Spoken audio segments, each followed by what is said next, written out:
Hey everybody, welcome to the Produce Safety Educators call. This is actually call number 60. And today we have invited Chris Callahan with the University of Vermont for a talk that I personally am super excited to hear about and get an update on. The topic for today is the scrub project, up to our elbows. And Chris is going to be talking a lot about cleaning, sanitizing, and a lot of outreach on a particular cleaning and sanitizing project that he has been working on. And I was excited to see that a lot of it is going to be, I think, very hands-on, very much grower, a lot of input on the type of questions that growers have been asking. And just as we before we begin, a couple of introductions that we normally share. This is a Zoom webinar, so all participants are automatically muted. We will be saving some time for questions and discussion at the end of the meeting. So go ahead in the meantime, use the chat box. You can use the Q&A box as well to answer any questions, comment on any resources, things like that. And just a reminder that this session is being recorded, and the presentation, the recording and this PDF slides will be shared via the listserv and on our website after the call. And once those are posted to the website, I will share those via that Produce Safety Educators listserv. And without any wait, I'm going to go ahead and introduce our speaker for today. We have Chris Callahan here. He is the Associate Extension Professor of Ag Engineering at the University of Vermont. And I think many of us on the call, judging from the participant list, are probably familiar with Chris's work as the Director of the Northeast Center to Advance Food Safety, also known as NECAFS. If any of you have ever used the Produce Safety Clearinghouse, that is in part Chris's work. And some of the other things that he does is focus on the application of engineering practices to food systems. So I'm just going to very quickly skim through this agenda or this bio that he shared with me. But looking at engagement with food processors, producers, and distributors, looking at research and educational programming, including post-harvest practices in storage, such as water management, environmental control, drying systems, energy use in the food system, such as farm-based biofuels, renewable energy systems, and development of specialized harvest and post-harvest equipment, such as hops harvesting, hops drying, and meat curing. And I am always excited to hear about some of the new innovations and new solutions that Chris has come up with. So with that, I am going to stop sharing and turn it over to Chris. Thanks, Donna. Nice to be here with all the produce safety educators. Let me just switch over here and share. Hopefully that's slideshow. Just give me a nod. Thanks, Donna. Great to be here. Thanks, everybody. And thanks, Donna, for the introduction. Donna asked if I would give a quick update overview of this one project we've been working on that we call Scrub, sanitization and cleaning resources for your business. And it's a great team we've been working with. It includes a number of colleagues from University of Vermont, people you may know, Vern Grubinger, Hans Estrin, Andy Chamberlain, but also some partners from National Farmers Union, Ava DeBovis, Billy Mitchell, and Trisha Wenko. Robert Haddad and Caitlin Tucker from Cornell Cooperative Extension, and Phil Tocco from Michigan State University. The team's changing a bit. Right now we have some people who have left organizations and moving around like many of our organizations around the country. So we're regrouping a bit, but the work continues. And I titled this talk Up to Our Elbows in Suds and Bubbles because it accurately captures what we've been doing for the past year on this project, is actually getting in there shoulder to shoulder with growers and trying to understand what they're dealing with a little bit better and trying to understand where the knowledge gaps and practice gaps are that we might be able to help with, lowercase g gaps. So I would like to start by asking everybody, we're educators. I would like you to think about a time when you were a learner and think of a time when you learned something new or changed the way you do things, but as an adult. So think about a time relatively recently and what made it work for you. So it might be a new hobby that you were taking up, or trying to use a new software program, whatever it might be. And just drop your answer in the chat. I'm hoping chat's active. I should have checked that with Donna, but it is good. Yep, it's working. Cool. So yeah, just take a time, think about maybe a learning challenge you had, and what made it work ultimately. What would you say made it work? So meanwhile, this project, Scrub, we'll come back to the chat box, give people some time. So this was motivated largely by the summary reports given at the NECAP's annual meeting and other places by Meredith Melendez on the OFRR findings. Also, every year we have a summary of inspectional findings at our meetings, and our own experiences and grower feedback about the topic of cleaning and sanitizing. And a lot of it pointed to insufficient cleaning schedules or sanitization schedules, documentation challenges, and a lot of challenges with standard operating procedures and just getting over that initial hump of having something documented in a way that's repeatable. So this motivated our project to focus on helping growers with this and maybe taking a different approach than has been taken in the past to do that.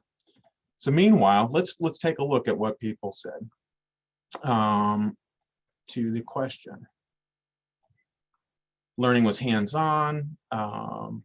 Betsy learned something this morning, and good instructions are critical. It was easy to implement. The learning was easy to implement.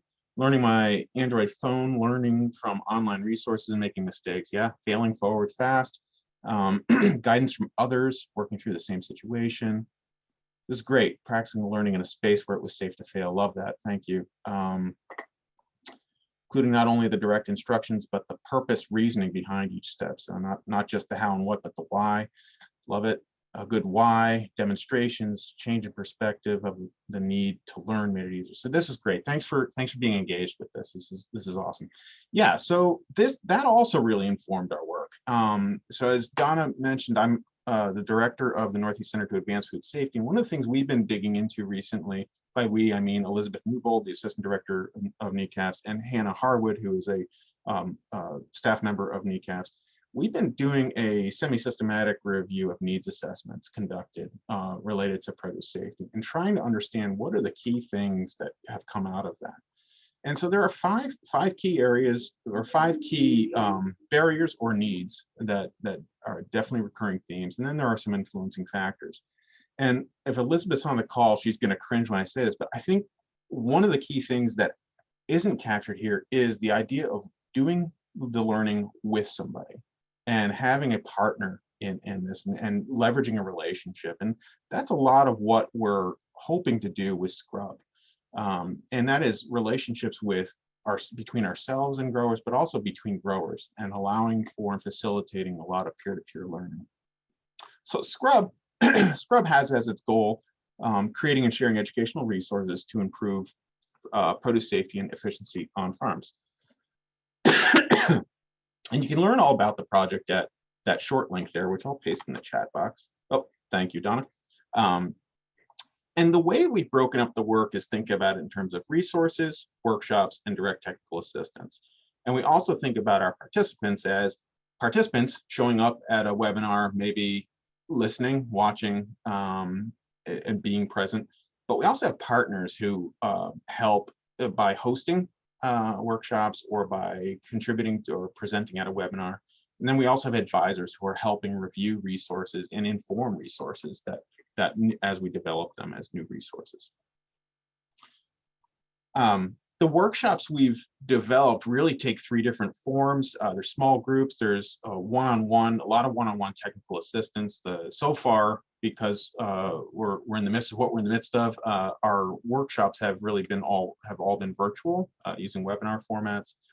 A lot of one-on-one coaching and direct technical assistance, which is also occurring multi-state. So the team from the various organizations in various states will collectively hop on a Zoom call with a grower and work through whatever issue they might be dealing with. But then also a lot of one-on-one in person. And I'll get into some of those examples a little bit later on. You can see pictures of some of that there at the bottom of the slide. Another key aspect of this is treating ourselves as learners and listening and observing and really trying to use those experiences to inform new resource development. The picture in the middle there is one example I'll dig into in more detail about repairing concrete floors.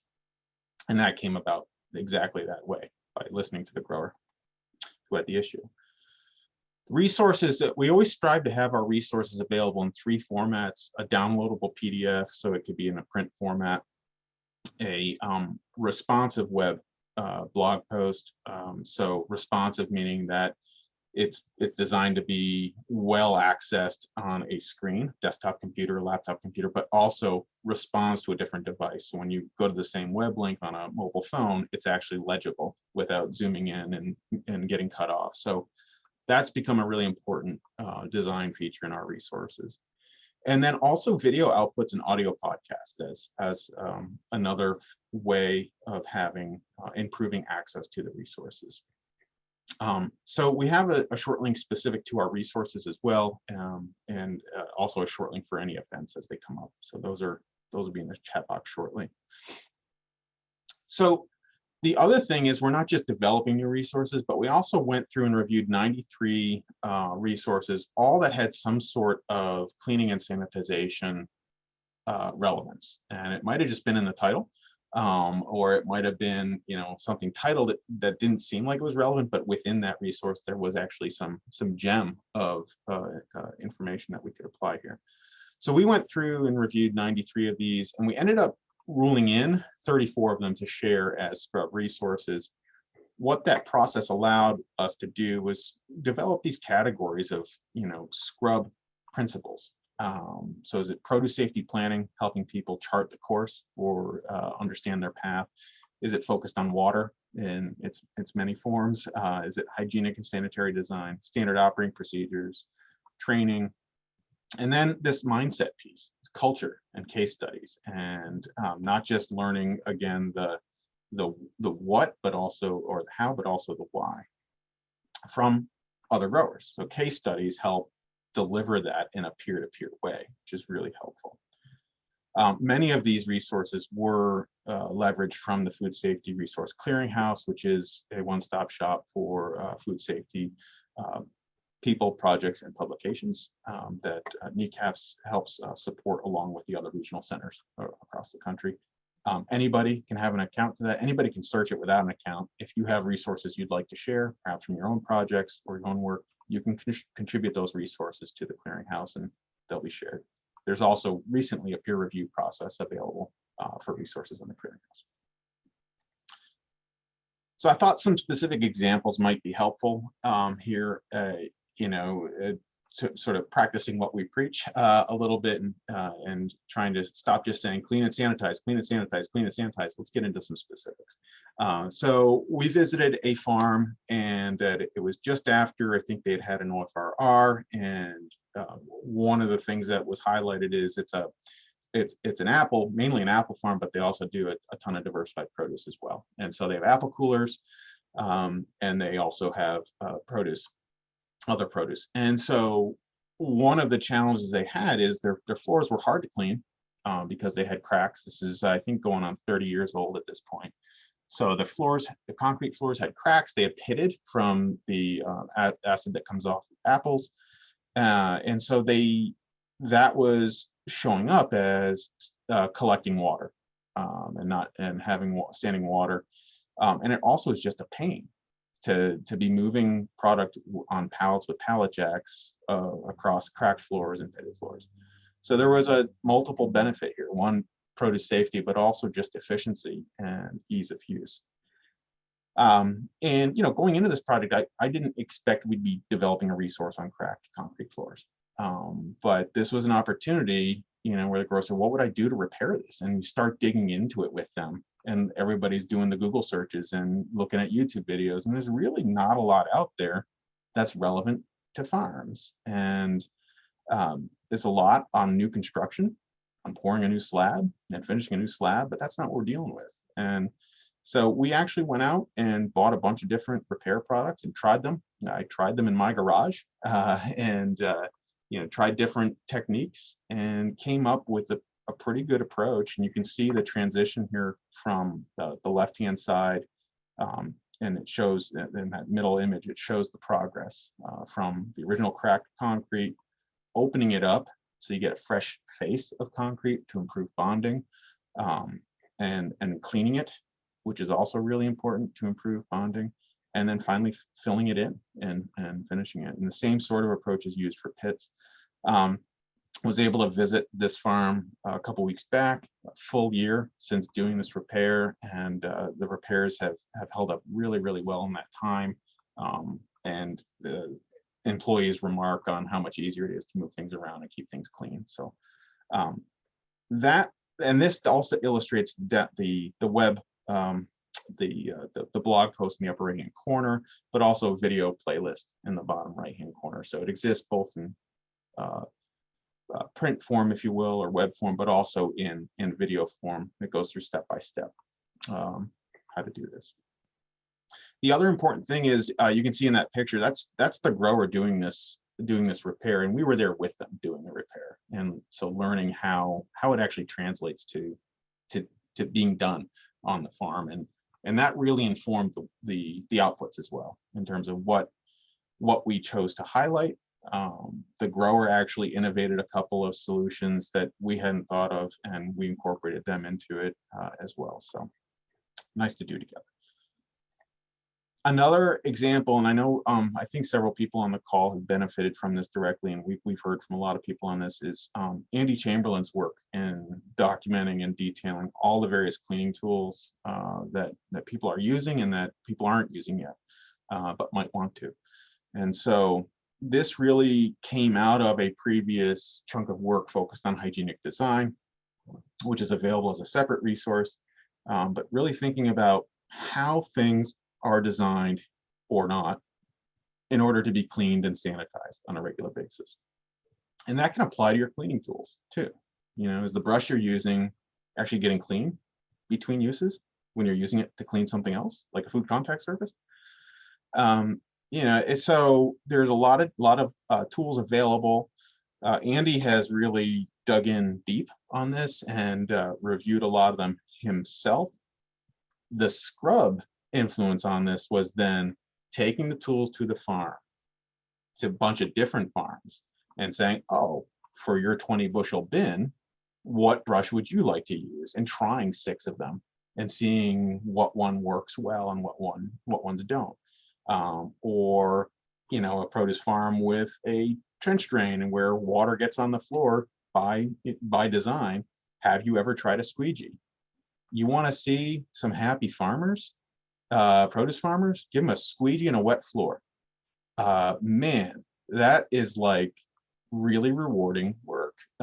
So it's mind-boggling, but it's some of these things, like getting out there with the tools and demonstrating how they might be useful.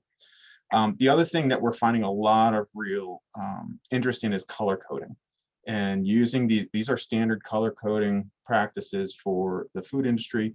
And so having tools with dedicated colors for dedicated purposes, and knowing that the green brush should never go with the yellow brushes. The yellow brushes go in their place and the green brushes go in their place, and they're for different uses. So the other interesting thing that's happened here is realizing where there are gaps in tools that are appropriate for a specific purpose. I don't have a slide on this, but just one quick story. Most people are probably familiar with the Azs Rinse Conveyor. It's an alternative to a brush washer. It's made of stainless steel. It has a recirculated section, and it has a single pass water section and a mesh conveyor that brings the produce through those two. In the recirculated section, there's a couple of S-curved PVC pipes, and there's a total of, I think, 4 bends in that, and it's all glued. So those of you who have been through the hygienic design workshop, is that accessible and reachable? Not easily. So how do you get into that curvy section of PVC? So we've actually gone and hunted down a brush that's kind of like a chimney sweep brush, but a smaller version that you can actually send through there and clean the inside of that. So then that came up as a result of a farm visit where we were doing the brush demonstration. They said, "Oh, what would you use for that?" I was like, we got nothing. So back to the drawing board. Whole series of tools available to you. You know, these are largely the Viking product line. They are in particular well designed for cleanability and sanitary hygienic design. So that's why we tend to focus on them without being without having a tremendous premium in cost. We also recognize that a lot of our resources require a bit more investment than growers have during growing season or when they're trying to figure something out. And so these are a series of short videos that Andy has developed from the more full version of these videos on cleaning tools. They're called Scrub Shorts, and each one of these is under 60 seconds. So you can sort of cherry pick and take a look at each one, depending on what you're interested in. You know, so the shovels in particular are kind of interesting because there's some slotted shovels that some growers have found they really enjoy for moving greens from a dunk tank to the next stage. So the food hoe is another one that people love for barrel washers. So instead of using that street brush or shop broom with who knows what pedigree, you know, you've got a tool specifically designed for it. It has a straight edge and a curved edge, so you can move things along in a barrel washer. I don't know if Billy's on here or not, but I did check with him to make sure this is okay to share. Billy brought up an issue earlier this year and said, you know, for years I've been really careful in my workshops and telling people, make sure you get germicidal bleach. Make sure if you're going to use bleach for wash water, make sure you're using germicidal bleach. And it turns out been a lot of changes to the Clorox product line in the past couple of years. And in particular, not all germicidal bleaches are labeled for that use. And so a group of us have been digging into the various EPA labels and to try to supplement the great PSA sanitizer selection tool and try to update it to some degree, have been really crowdsourcing not only what's labeled for the use, but what can you get at the hardware store that's labeled for the use. So again, not just what's labeled, but what's actually accessible. What can people get? So that you can all contribute to this as well. We would love to know what you're able to find in your area, what challenges you're running into. Next time you're with a grower, ask them if you can take a look at what they're using, check the EPA number, and go online and check the label, because there have been a lot of bleach products in particular that have removed that use with labels with number changes. So this is just a Google form. You can hop in there. If you find something, whether it's labeled for the use or not, it would be helpful to know. And it might duplicate what we have. Don't worry about that. We'll filter that out. But would love to know some specifics of what the EPA number is, what uses you know it's okay for, etc. So speaking of sanitizers, a couple other quick scrub resources that are relatively new but might be helpful for this group. One is a guide to safely dispensing sanitizers. This grew out of repeated feedback from Billy in particular and others. Phil Tocco, another one, is people are scared to death to use this stuff. And you know, a little bit of fear is good with this, but you know, we don't want fear of use to get in the way of appropriate use. And so we put together this guide as a way of just walking people through how to make slight changes to that 5-gallon tote that shows up on your loading dock or in your kitchen, and how to make it more usable. So it's not, you're not doing the glug measurement method, but you're able to actually measure to the fluid ounce level at least, or even using pipettes for measuring down to the milliliter level, for perhaps making a spray bottle mixture of sanitizer. So a couple different ways of doing this. These quarter turn valves are really, really helpful because they thread right into the top of the totes that sanitizers tend to be shipped in. The double neck bottle or twin neck bottle is also really a nice tool where that it has one sort of intermediate bottle section that you can squeeze just a little bit of sanitizer into, and it has a increment that has basically a graduated cylinder that lets you measure, and then when you go to pour that out, only that bit pours out. And then pipettes for really small measurements. And to go along with that, we developed this sanitizer dose calculator, which used to exist as an Excel spreadsheet. In my previous work as a field engineer for a large corporation, I had a boss who would always say, "No math in the field, Chris. Don't do any math in the field." So everything we did when it left the shop would always have tables attached to it, and so you didn't have to do the math. It was all done beforehand and so you just had to look stuff up. And so the idea here is take the math out of it. We know what the math should be for specific applications, and we can pre-program that. And so this dose calculator does that. And then again, following the idea, the sort of design principle, universal design principle, we've made it so that it works it's responsive. It works on a mobile phone the same way it works on your desktop computer. The other thing this calculator has done is it reports the results in measurements, in a variety of measurements. So in this case, it's 1.81 cups, but it's about 1.75 cups. Or plus a tablespoon, and it gives you a variety of ways to measure that. So depending on what you happen to have available, it also lets you adjust the units of what you're mixing into to make it most relevant to you. You select the sanitizer, you select the specific use. So in this case, wash water treatment, but that could be disinfecting hard surfaces, and then it tells you the mix. Okay. So what's coming up? A lot more one-on-one technical assistance. I didn't get into this before, but the way this is showing up in a lot of cases is with growers who are considering either a major renovation to their wash pack, for example, or a new construction. And so it's a great opportunity to think about it holistically, and it's a great opportunity to think about flow of produce and people and water through the space with them, and think about it in the lens of cleaning and sanitizing. What are the building practices that are going to make your life easier down the road, and they're going to simplify your SOPs down the road. We have more Twilight Highlight workshops planned. These are the relatively brief webinars that are mainly focused on peer-to-peer sharing and learning.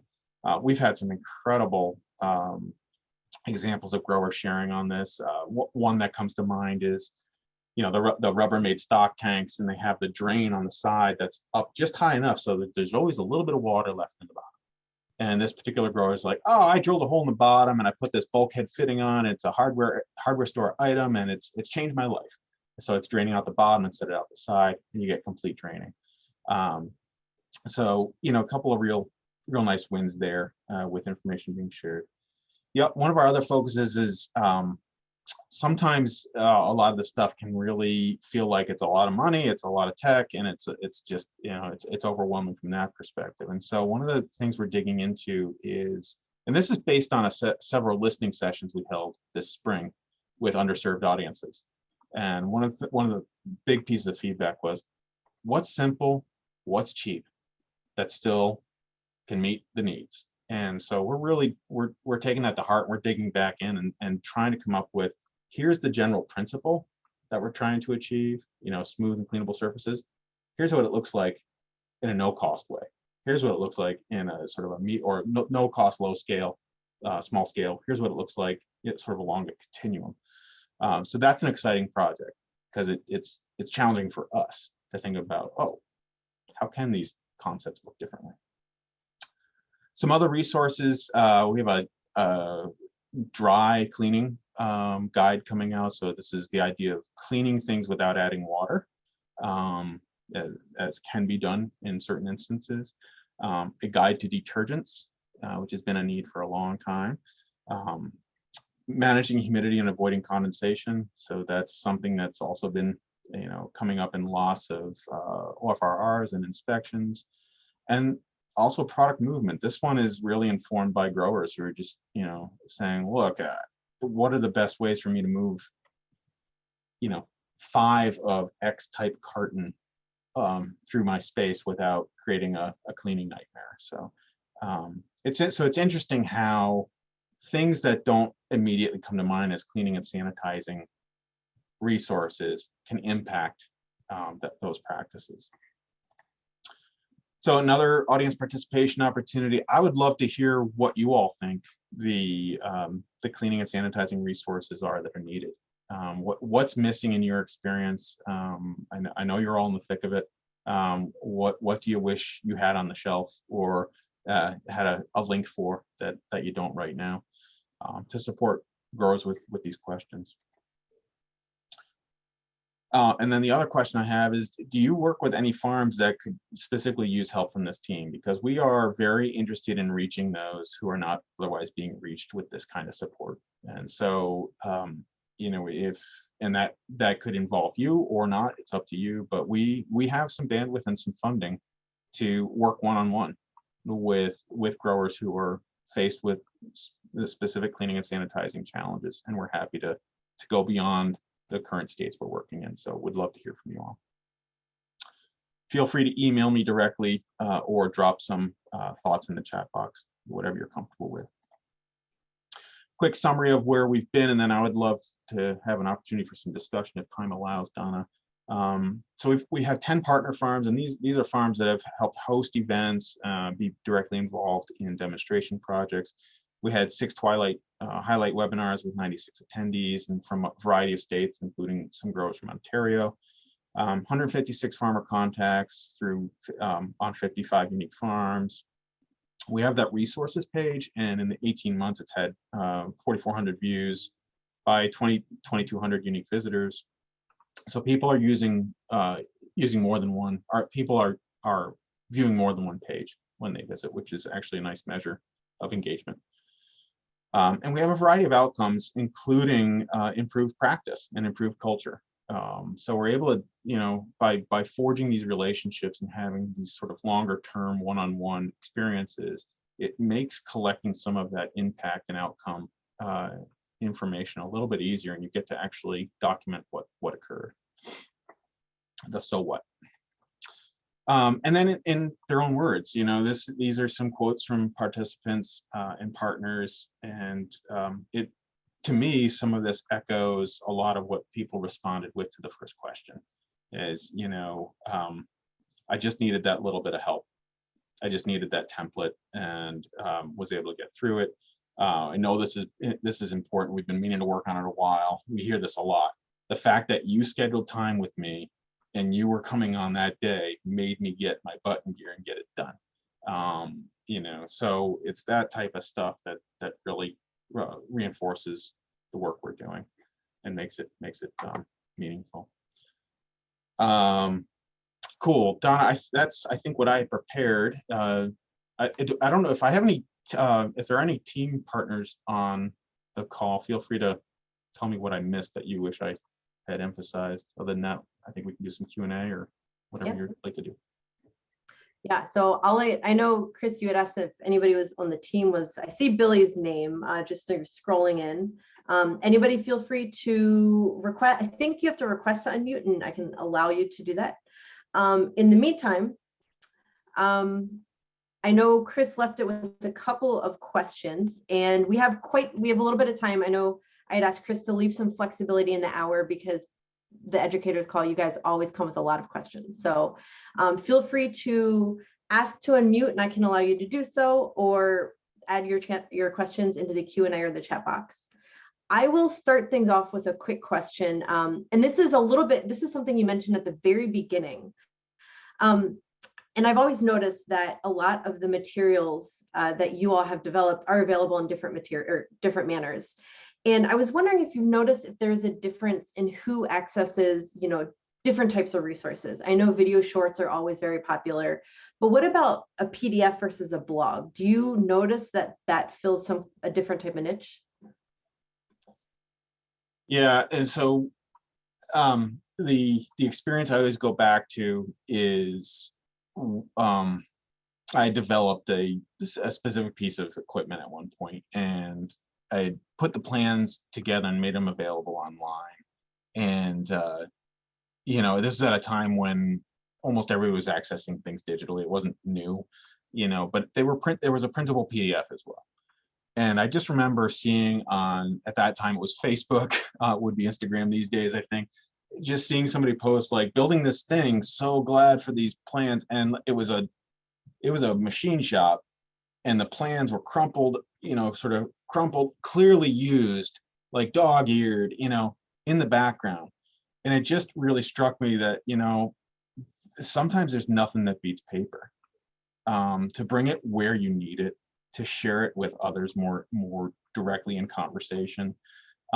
So in terms of who's using what formats, I don't have that level of detail, and I think it's highly variable depending on the topic and the farm. I will say that within a given team at a farm, it's also often variable. So one team member may be looking at something on their phone and another has it printed out, and it really is about just letting people choose their own adventure, in terms of what format they use. Thanks. So there are a couple of different responses in the chat. Billy mentioned that the brush resource has been a big hit. I'm shocked how much farmers love trying out the different brushes and talking about what they like and don't like, and the need for better tools for cleaning and sanitizing on the farm. Makes for engaging and effective technical assistance and workshops. Yeah, I mean, I've been tempted to just invite people over to do cleaning, because my goodness, you bring a new cleaning tool and it's like, party time. It's wonderful. It does. I think people really enjoy seeing new things, and people, really enjoy trying new things out when given the opportunity. That has been a bit shocking, Billy. I agree. And I see Mary's note.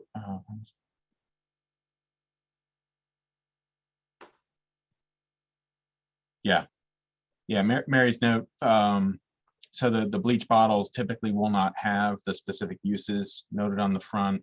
You definitely got to get to that EPA label, EPA registration number. Use the right terms here, I think. Donna will correct me if I got it wrong. And then go look it up in the EPA database and look at the actual label. And part of what I think Billy and I are hoping to do is try to take some of that legwork a little bit out of the hands of growers, and at least do it for right now, where we are right now. These are the EPA numbers that are okay for this use, and these are not. It's a pain. Yeah, it does take a lot of time.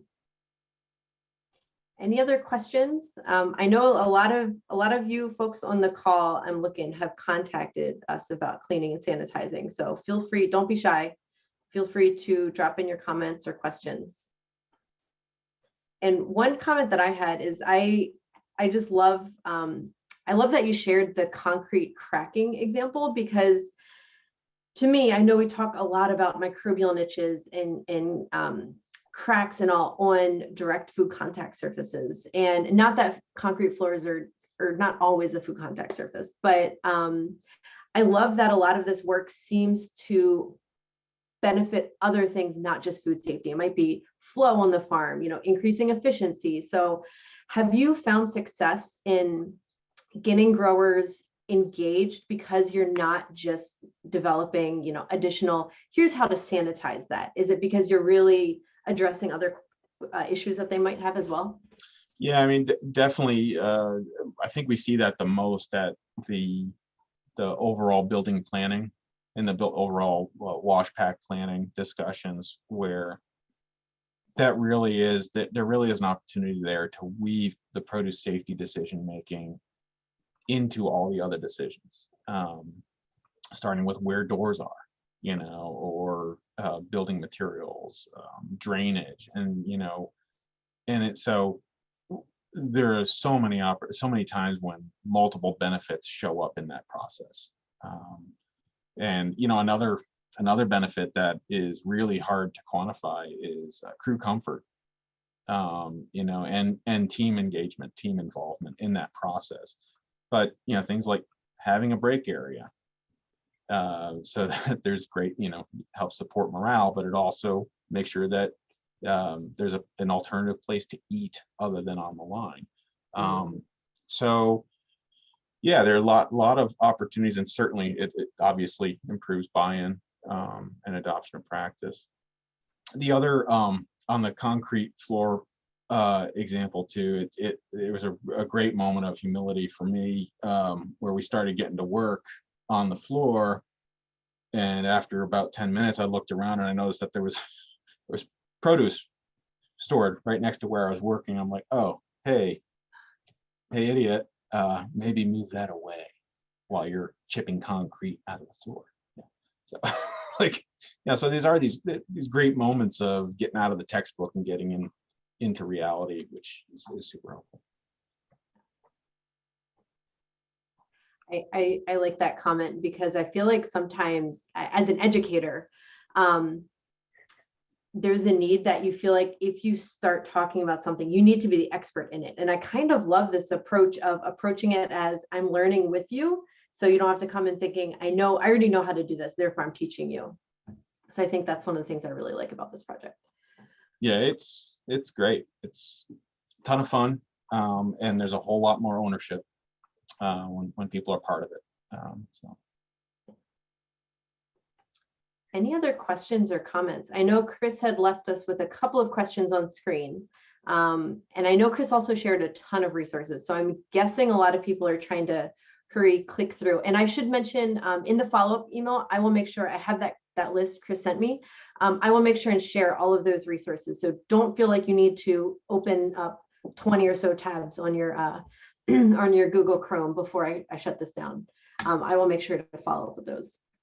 But are there any other questions, either resource suggestions for Chris or questions about his experience with this project, others?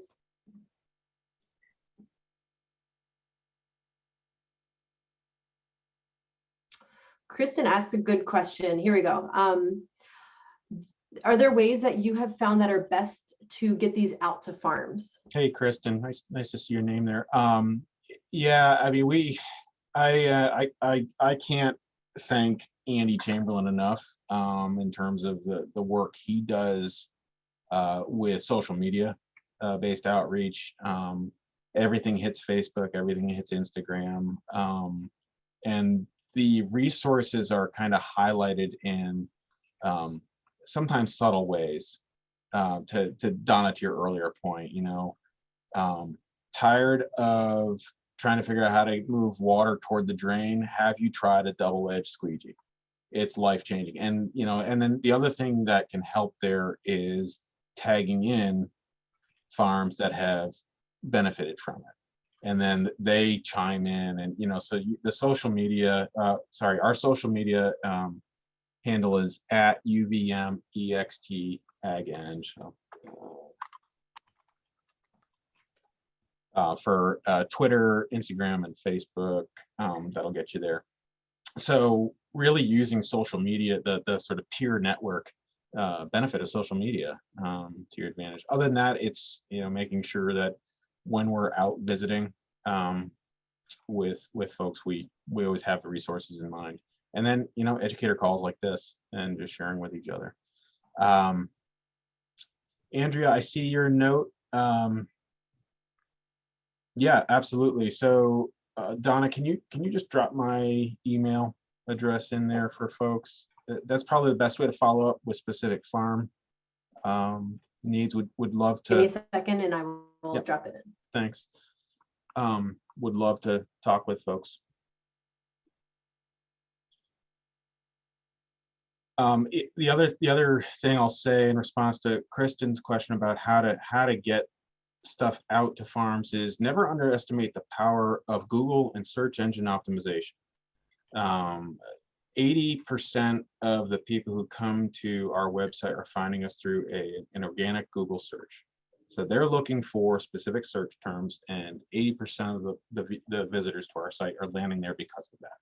So, and what does that influence? Well, it influences what words you use to describe something on your website. So the actual text that you write matters. It influences whether you have a description in a YouTube video. And if so, what words are in there? Tags are another thing. In almost all of these platforms, you're able to tag. So in the blog post, you can include tags, and YouTube, you can include tags. So thinking carefully about not just about how we refer to things, how is somebody else going to refer to something when they don't know the words you know? And making sure that we're using plain language and multiple forms so that it's discoverable. That's been a big lesson learned. Thank you, Chris. Yeah. So with that, I am going, oh, here, Billy put in a comment. I'm biased because I get to work on the project, but I really encourage people to check out the resources. I will absolutely agree there. I've helped me really make meaningful outreach and a lot of positive follow-up from farmers. Excellent. Thanks, Really, Billy. really helpful comment, Billy. Yeah. Okay, so with that, feel free to continue to drop your questions into the chat. I am going to share a couple of PSA announcements. And one is a little bit of an update on the More Than Words illustrations that we've been working on. So give me a second to pull up. Oh, here we go. Give me 1 second to pull up my screen.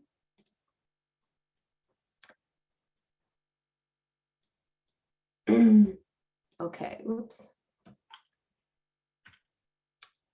Here we go. So just in wrapping things up, feel free to continue if you just had another question pop in your mind. We still have some time left, so continue to ask your questions to Chris. But I wanted to give a quick project highlight on this More Than Words illustration project that we've been working on. We did have an educators call back in January discussing this, this resource, and we have over 15 illustrations up at this point. So just a refresher for anybody who is not familiar with this resource, it is intended to highlight difficult produce safety topics, including cleaning and sanitizing. We have a number of different cleaning and sanitizing specific illustrations up there. And it is intended to supplement the PSA grower training course. And what this is just a series of illustrations highlighting some of these difficult topics. Of the two you see on the screen here are avoiding the harvest of contaminated fruit, establishing a no harvest buffer zone. And these are up on the PSA website under trainer resources. And just a quick comment here, we are posting, as we post the illustrations, we have, in total, we have 20 that are going to be up when they're all final. We have a couple of remaining ones that we're still tweaking the teaching notes. But each of these illustrations is accompanied with an illustration guide and teaching notes. Again, they're numbered, so you can see in this illustration here, that number 2 is really talking a little bit about flagging, flagging and when somebody might flag, the relevant produce safety rule provision that is associated with that. And we also suggest locations for use in the grower training course, as well as some supporting resources. And I wanted to quickly highlight, because we had a cleaning and sanitizing focus to this educators call, some of the more cleaning and sanitizing or post-harvest themes in these illustrations are packing house flow. And I will tell Chris here that when we were working with Annie, the illustrator, I actually gave her a couple of his blog posts as kind of reference material as we were working on. I can tell you these have also been very helpful. Cleaning and sanitizing tools, harvest equipment sanitation, dry cleaning, and then also sanitation challenges, hard to clean equipment. So each of these are currently up on the website and do have an accompanying teaching guide, and we will continue to add to these resources as well. Okay. So I do also want to mention an upcoming training. This is going to be a Spanish language remote grower training course. Thanks, Rob, for dropping those links in the chat. This is on July 7th to 8th. And this is available on our website. If you navigate through upcoming grower training courses, you will be able to find that there.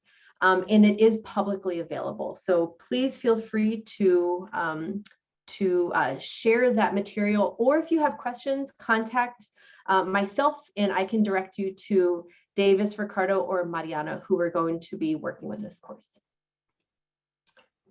And then the last update that I want to give is just an update on the PSA advanced training. Registration closes tomorrow. So we have a couple of spots remaining in this course.